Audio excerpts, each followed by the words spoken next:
அனைவருக்கும் வணக்கம். Welcome back to our channel spiritual with Raji. எல்லாரும் எப்படி இருக்கீங்க? எல்லாரும் நல்லா இருக்கணும்னு இறைவன்ட்ட பிரார்த்தனை பண்ணிக்கிறேன். இன்றைக்கி என்ன வீடியோன்னு பார்த்தீங்கன்னா, சின்ன சின்ன ஸ்பேஸை கூட எனக்கு பிடிச்ச மாதிரி நான் எந்த அளவுக்கு க்ரியேட்டிவாக வச்சுருக்கேன்.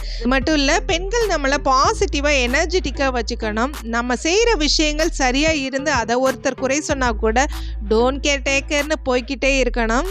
பாசிட்டிவ்ங்கிறது இந்த மாதிரி புதுசாக பொருட்கள் வாங்கி அழகுபடுத்துறது கிடையாது. அழகுபடுத்துறது நமக்கு பிடிச்சதை நம்ம செய்கிறோம், அவ்வளோதானே தவிர பாசிட்டிவ்ங்கிறது நம்ம நடக்கிற விஷயங்களில் இருக்குது. ஒரு இடத்துல பாசிட்டிவ் இல்லை, அடிக்கடி நெகட்டிவ் தாட்ஸ் தோணுதுன்னா அந்த இடத்துல ஏதோ ஒரு விஷயம் தப்பாக இருக்குதுன்னு அர்த்தம். தப்பான என்ன விஷயம்? நம்ம தான் டெய்லி நம்ம வீட்டை பார்த்துக்கிட்டு இருக்கோமே, திடீர்னு ஏன் நெகட்டிவ் தாட்ஸு நெகட்டிவ் எனர்ஜி வருது அப்படின்னா, டெய்லி நீங்கள் கோலம் போடுறீங்கன்னு வச்சுக்கோங்களேன். இப்போ நல்லாவே டெய்லி நம்ம க்ளீனாக வச்சுக்கிட்டு இருக்கோம். திடீர்னு ஒரு நாள் கோலம் போடலன்னா, அன்னைக்கெல்லாம் டெய்லி போட்டப்ப யாருமே கேள்வி கேட்க மாட்டாங்க.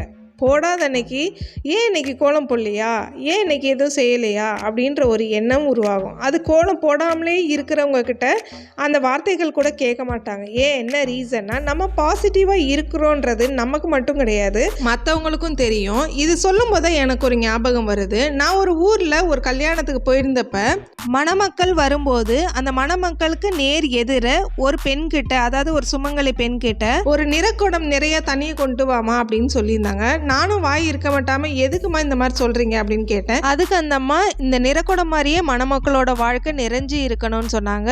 அப்பயும் எனக்கு ஒரு டவுட்டு, ஏம்மா நிறைய சுமங்கலி பெண்கள் இந்த கூட்டத்தில் இருக்காங்க, அவங்கள மட்டும் பர்டிகுலராக நீங்கள் கூப்பிட்றீங்களே ஏன் அப்படின்னு கேட்டதுக்கு, இந்த பொண்ணு தாம்மா, எப்பயுமே இந்த பொண்ணு வந்து இந்த ஊரில் எந்த கல்யாணம் நடந்தாலும் இந்த பொண்ணை தான் நாங்கள் கூப்பிடுவோம். ஏன்னா இவ நேர்மறை, அதாவது நேர்மறைன்னு அவங்க சொல்லாமல், இவ எப்பயுமே ஒரு சிரிச்ச முகத்தோட, வீட்டு சுத்தமாக, அந்த தெய்வமே இவ வந்தால் அந்த கடவுளே நேரில் வர மாதிரி ஒரு சந்தோஷமாக இருக்கும், எப்பயுமே இவ வீட்டில் கோலம் இல்லாமல் இருக்காது, சுத்தமாக வச்சுருப்பா அப்படின்ற மாதிரி சொன்னாங்க. இப்போ இதை சொல்லும்போது உங்களுக்கு எப்படி தோணுது? நம்ம வீட்டை நம்ம எப்படி வச்சுருக்கிறோன்றது நமக்கு மட்டும் கிடையாது, மற்றவங்களுக்கும் இதை ஷேர் பண்ணலாம்.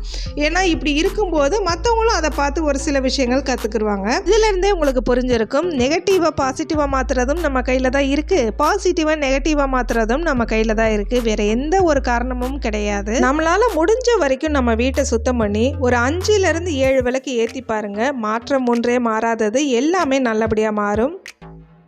இது என்கிட்ட இருக்கிற நைட் லேம்ப்பு, நிறைய வீடியோவில் பார்த்துருப்பீங்க. ஆனால் அது எரியாமல் அப்படியே சும்மா ஷோ பீஸாக வச்சுருந்தேன். இன்றைக்கி அதில் கொஞ்சோன்னு ஒரு சின்ன பவுல் அதில் ஃபிட் ஆகிற மாதிரி இருக்குமான்னு பார்த்தா கரெக்டாக ஃபிட் ஆகிடுச்சு. அதில் கொஞ்சோன்னு எண்ணெய் ஊற்றி தீபம் ஏற்றிடலாம், பார்க்குறதுக்கு பளிச்சுன்னு இருக்கும் இல்லையா. அப்போ டேரெக்டாக உள்ளே வரோம் அப்படின்னா நேராக பார்த்தோன்னா அந்த இடம் அழகாக தெரியும் அப்படின்றக்காக இந்த மாதிரி வச்சேன். இந்த விளக்கு நான் பூஜை பர்பஸ்க்காக வைக்கல, ஒரு டெக்கார் பீஸாக இருக்கும், பார்க்குறதுக்கு நீட் அண்ட் லுக்காக இருக்குன்றக்காக வச்சுருக்கேன்.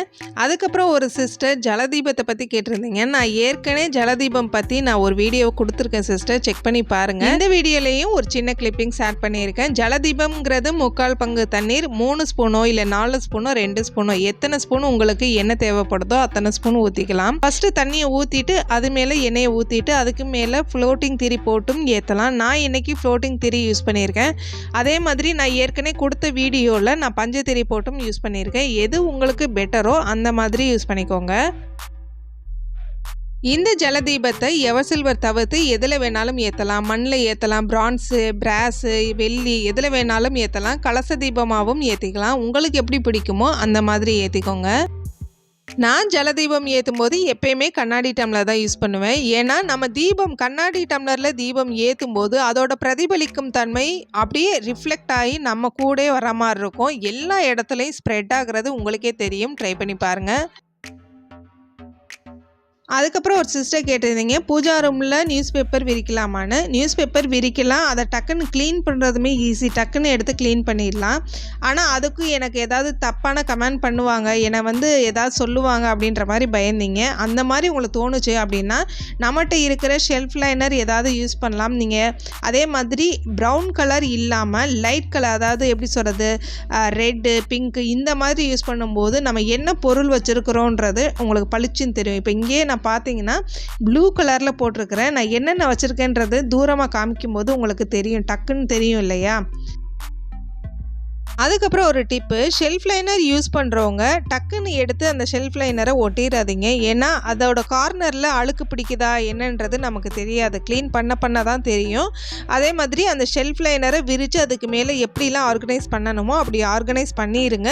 பண்ணிவிட்டு ஒரு 1 வீக்குக்கு அப்புறமா அதை ஒரே மாதிரி இருக்குது, உங்களுக்கு பெட்டராக இருக்குது அப்படின்னா ஒட்டுங்க. ஏன்னா ஒட்டிட்டு எடுத்தோம் அப்படின்னா உட்டன் கபோர்டு இதெல்லாம் டக்குன்னு வந்து உறிஞ்சிட்டு வந்துடும். செக் பண்ணி பாருங்கள். அதுக்கப்புறம் ஒரு சிஸ்டர் நம்மகிட்ட இருக்கிற டீ லைட் ஹோல்டரை பற்றி கேட்டிருந்தீங்க. அப்படியே ஃபிஷ் டேங்க்குக்கு மேலே புத்தர் இருக்கார். புத்தருக்கு பக்கத்தில் தான் இந்த டீ லைட் ஹோல்டரை ஹேங் பண்ணியிருக்கிறேன். இந்த டீ லைட் ஹோல்டர் கூடவே அந்த வித்து ஹேங்கிங்கோடவே செட்டாக கொடுக்குறாங்க.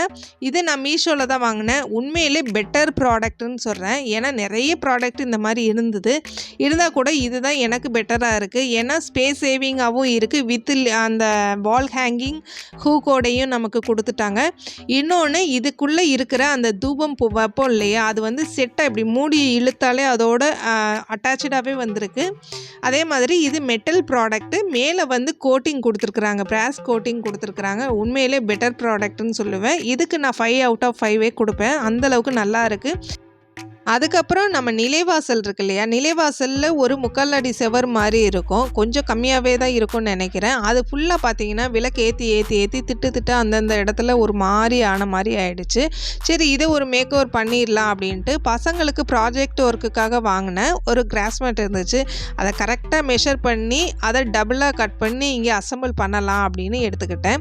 இந்த கிராஸ் மேட் பார்த்தீங்கன்னா நல்ல ஹை லுக்கு கொடுக்கும், உங்களுக்கு ரிச் லுக்காக இருக்கும். ஆனால் இதில் நான் காட்டுறேன் பாருங்கள். இப்போ நேராக இருக்கு இல்லையா, அதுக்கு ஏற்ற மாதிரி அந்த கேப்பில் தான் நீங்கள் கட் பண்ணுற மாதிரி இருக்கும். ஏன்னா அதில் கேப்பில் கரெக்டாக கட் பண்ணிட்டீங்கன்னா கொஞ்சமாக தான் உதிரும்.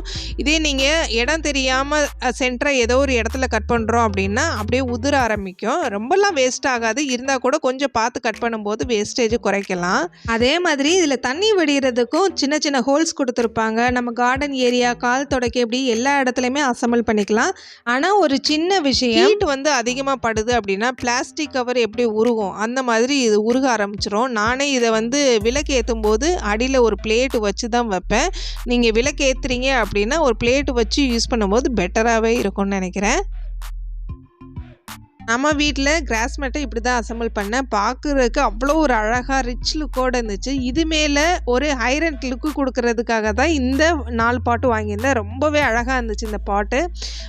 மணி பிளான்ட் வைக்க ஒவ்வொரு இடமே பார்க்குறதுக்கு ரிச் லுக்காக இருக்கும். நம்ம என்ன தான் ஆர்டிஃபிஷியல் பிளான்ட் வச்சா கூட இந்த மணி பிளான்ட்டை கொடுக்குற ஒரு பாசிட்டிவ் எதுலேயுமே இல்லைன்னு தான் நான் சொல்லுவேன்.